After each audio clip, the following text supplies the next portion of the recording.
মন্ত্রী বখর তংনাতে তাংবো কামিনো বাই থাংখ্লাইনি রাও রামান মারি মানকা সালসি ত্রিপুরা হাংকনি কলাসরা আদি ব্লক অ ব্লকনি সালসি হরুয়া সালকা হরুয়া প্রটেক্ট রাইনো হবই কাই চিসনি কামি পঞ্চায়েত হাফাংনি চুবা নাই কতাল পাকানক খরকতি সাউই তংমাবাই নুকজাখা কলাসরা ব্লকনি ভিডিও নারন দেবনা চাকা ব্লকনি নক গ্রৈ নুকুंग তাবুক তং সুনাই তংথাই মানকা কামি আমচয়ে পাকানক মানে সেপমানাই রক খাতুং লাইজাক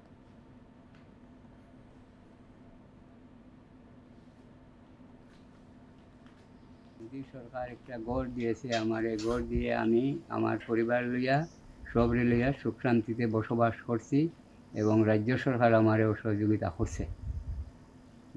আমি খুব গরিব মানুষ, তাই গড় পাইয়া আমি খুব আনন্দিত হইলাম। মোদী সরকার আমাদেরকে একটা ঘর দিয়েছেন, ঘর পেয়ে আমরা খুব সুখেই আছি।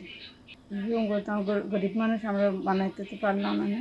21-22 এবং 23-24 অর্থ বছরে মোট 5,616টা ঘর স্যাংশন হয়েছিল এবং 5,616টা ঘরেই এখন কমপ্লিটেড। এবং আমরা পিএম জন্মনে আমরা 2টা অর্থ বছরে মোট 65টা ঘর পেয়েছিলাম। 65টা ঘরের কাজও সম্পূর্ণ হয়ে গেছে।